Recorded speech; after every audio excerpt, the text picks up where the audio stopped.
আসসালামু আলাইকুম এভরিওয়ান। আজকে আমি আপনাদের জন্য নিয়ে এসেছি চিকেন মিক্স ভেজিটেবল নুডলস। এটা দেখতে যেমন লোভনীয়, এটা খেতে তার থেকে আরও বেশি মজা। চলেন দেখে আসি। এখানে আমি ফুলকপিগুলোকে কেটে নিয়েছি, গ্রেট করা গাজর, কাঁচামরিচ এবং মাংসগুলোকে নিয়ে নিয়েছি। এরপর আমি একটা কড়াইতে তেল পরিমাণ মতো, পেঁয়াজ এবং আস্তে আস্তে সব সবজিগুলো দিয়ে দিয়েছি। এরপর এটাকে আমি ভালো করে নাড়াচাড়া করে নিব। এরপর আমি এটার মধ্যে অ্যাড করে দিব হলো বাঁধাকপি।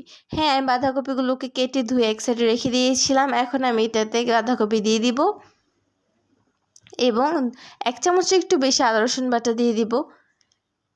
এবং আমার হাতের বানানো মশলা ছাড়া সব কিছু ইনকমপ্লিট, তাই আমি এটা এখানে দিয়ে দেবো। এটা খেতে দারুণ পরিমাণে স্বাদের হয়, এটা যে কিছুর সাথেই খাওয়া যায়। এরপর আমি স্বাদ মতো লবণ দিয়ে এটাকে ভালো করে মিক্স করে নিব। এটা যতক্ষণ না সিদ্ধ হয়ে যাবে, ফুলকপিগুলো তো সিদ্ধ হবে, তখনই আমি এটার মধ্যে অ্যাড করে দিব হলো নুডলস।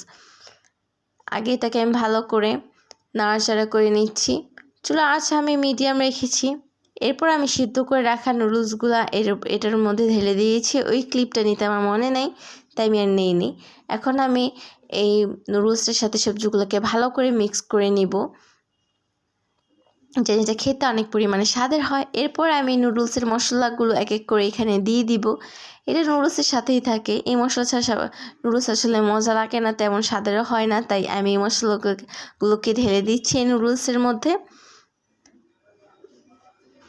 এরপর আমি এই নুডলসটাকে ভালো করে মিক্স করব মশলার সাথে, জানি সব কিছু এই নুডলসের ভিতরে চলে যায় এবং আমি জানি খেয়ে অনেক মজা পাই। আমার ওয়ান অফ দ্য ফেভারিট ডিশের মধ্যে এই নুডলসটা সবার আগে, কারণ আমার এই নুডলসটা অনেক পরিমাণে ভালো লাগে। যেমন চিকেন থাকে, যেমন ভেজিটেবল থাকে, সব কিছুর ক্ষেত্রে এটা ফার্স্ট প্রাধান্য থাকে আমার কাছে। হ্যাঁ, আমার নুডলসটা প্রায় হয়ে গেছে।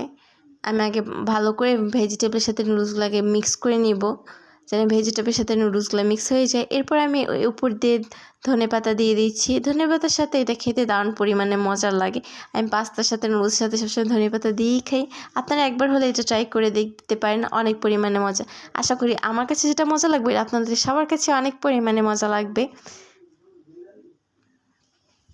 এই যে আমার নুডলস রান্না করা শেষ হয়ে গেছে।